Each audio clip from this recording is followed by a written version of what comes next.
भट्टी साहब, ये जो मियां साहब ने बात की ना, वो कह रहे हैं कि तरमीम जो हुई है उसके बाद अब ये जो सबसे बड़ा जुल्म होने लगा इस मुल्क में वो ये कि इमरान खान को कोई रिलीफ मिलने लगा है, बुशरा बीबी की कोई रिहाई जमानत होने लगी है।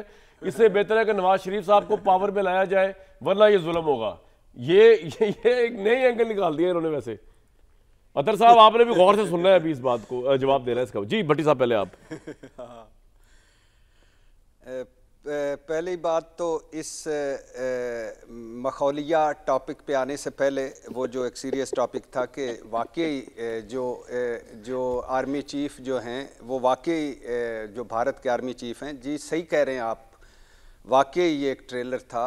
और अगर आपका जी नहीं भरा तो आ जाएं, पूरी फिल्म दिखाते हैं। और मोहम्मद अली साहब इस पे एक्सपर्ट, मोहम्मद अली साहब इस पे एक्सपर्ट हैं, ट्रांसलेट करके पंजाबी को आपको हिंदी में बताएंगे।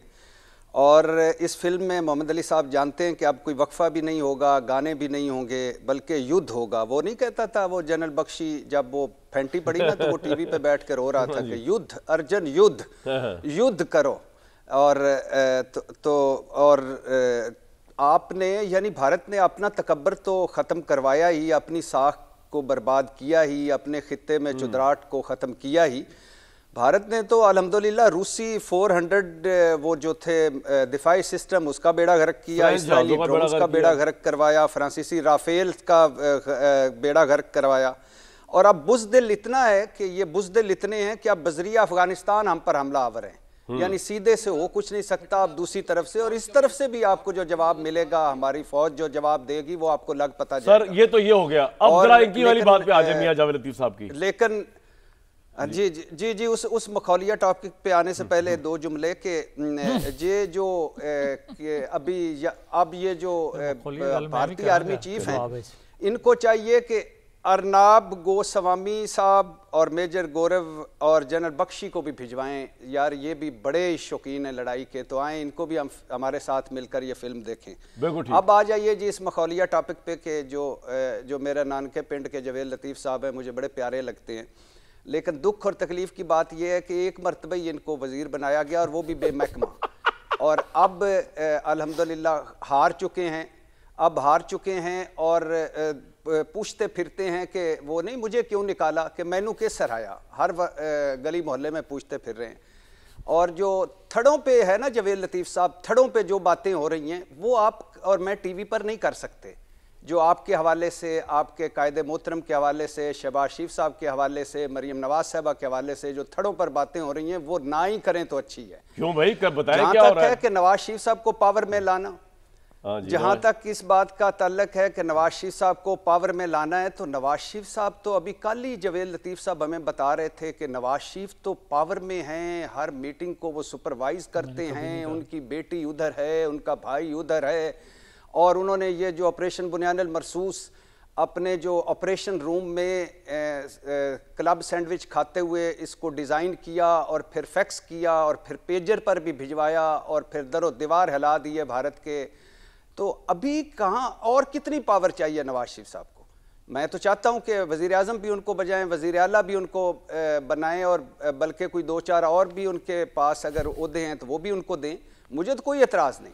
लेकिन शहबाज शरीफ साहब से पूछ लीजिएगा, जवेद लतीफ़ साहब जिन्होंने आपको बेमहकमा वज़ीर बनाया था, उन्होंने नवाज शरीफ साहब को भी बेमहकमा वज़ीर बना दिया है। वो अब नवाज शरीफ साहब की कोई कहीं भी जगह नहीं रही। जितने शहबाज शरीफ साहब फास्ट जा रहे हैं, मुझे तो लग रहा है कि अगली मरतबा भी वही हैं और उससे अगली मरतबा भी वही हैं। अब आप भूल जाएं कि अब आप दोबारा आएंगे इक़्तिदार में, तो शहबाज शरीफ साहब से पूछिए क्या वो भाईजान को लाना चाहते हैं, और भाईजान से पूछिए क्या वो आना चाहते हैं।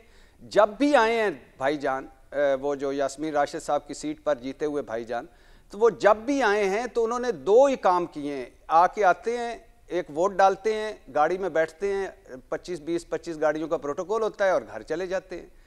तो उनको लेकिन जो भट्टी साहब असेंबली में आके हमारे मसाइल पर भी भट्टी साहब, आपके मसाइल तो गए भाड़ में, आपके मसाइल के लिए थोड़ी पार्लियामेंट बनी है। आपको पता नहीं किस बेवकूफ ने बताया कि पाकिस्तान की जो पार्लियामेंट है वो अवाम के मसाइल के लिए बनी। जिस पार्लियामेंट का हिस्सा जावेद लतीफ साहब भी रहे हैं या आइंदा भी हो जाएंगे, वो वो तो क्रैप है यार, वो तो उससे कभी अवाम का अपनी मराद के बारे में सोचा है या किसी और को कुछ देने के बारे में। ये कामरान भाई आप ज्यादती कर रहे हैं, ये बेवकूफ़ का लफ्ज़ इस्तेमाल करके, क्योंकि ये जवेद लतीफ़ साहब ने मुझे बताया था कि ये पार्लियामेंट अवामी मसाइल के लिए है, तो ये बेवकूफ़ का लफ्ज़ है। वो उनका लेकिन क्विकली आपने भट्टी साहब मुझे इसका जवाब नहीं दिया। सवाल करना चाहता हूँ, सवाल करें, जल्दी करना, फिर मैं जो मखौलिया प्रोग्राम भट्टी साहब फरमा रहे हैं ना, मैं उसको क्यों मैंने बात की थी, मसूफ को ये तो इल्म होगा कि बुशरा बीबी जिस तरह हुकूमत चलाया करती थी या आज भी जितना असर सूख है, माशाअल्लाह। मैं भट्टी साहब से ये सवाल करता हूँ कि कायदे आज़म मोहम्मद अली जिन्ना साहब जो हैं,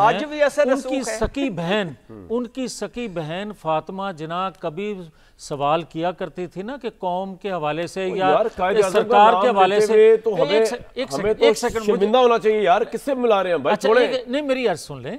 तो वो कायदे आज़म उनको जवाब देने की बजाय हमेशा ये कहा करते थे कि बेगम मोहम्मद अली से पूछ लेना, वो सेनेट, वो हमारी कोर कमेटी की मेंबर हैं, कभी घर में वो बात नहीं किया करते थे। और इधर जो कुछ हो रहा है, बुशरा साहिबा से क्या ताल्लुक है सारी बात? मैं भट्टी साहब को कहना चाह रहा हूँ कि ये मखौलिया बात कर रहे हैं या मैं मखौलिया बात कर रहा हूँ। बात समझ आ गई आपकी। अतर भाई अभी एक तो अच्छा कामरान भाई एक मिनट रुकिएगा। इससे बड़ी मखौलिया बात हो ही नहीं सकती कि जवेद लतीफ साहब ने कायदे आज़म मोहम्मद अली जिन्ना और फातिमा जिन्ना साहिबा की बात की, अंदाजा करें। मैं एक बात कर रहा हूं यार, बात हो रही है पाकिस्तान के प्राइम मिनिस्टर की। मैं बात कर रहा हूं कि जिसको खतूने अव्वल कहा जाता था उसकी बात कर रहा हूं। है मेरे भाई जवेद लतीफ साहब के, आप 100% ठीक कह रहे हैं जो आप कह रहे हैं, मैं आपके साथ हूं, लेकिन मुझे ये बताइएगा कि कायदे आज़म साहब ने अपनी बेटी को वज़ीर आला बनवाया था, भाई को वज़ीर आज़म बनवाया था, कायदे आज़म के दोनों बेटों की मनी ट्रेल नहीं मिली थी, कायदे आज़म केविन फील्ड फ्लैट्स निकल आए थे, कायदे आज़म की 5 बरे-आज़मों में जायदादें थी, जिस जवेद लतीफ साहब जिस कायदे आज़म साहब की पार्टी को आपने सवा सत्यानाश किया है ना, यकीन करें। मैं सुनता हूं एक सेकंड के लिए, मुझे ये बता दें कि जिस शख्स की हमेशा आप तारीफ करते हैं और उसके असूलों की बात करते हैं, वो तो तौबा नौज़ बिल्लाह कायदे आज़म से बहुत ऊपर की बातें करता है। उसके कहने से क्या होता है यार? अच्छा मैं आगे जाऊंगा। आप फिर ये बात ना करने, सर हम तो नहीं मानते ना ये बात।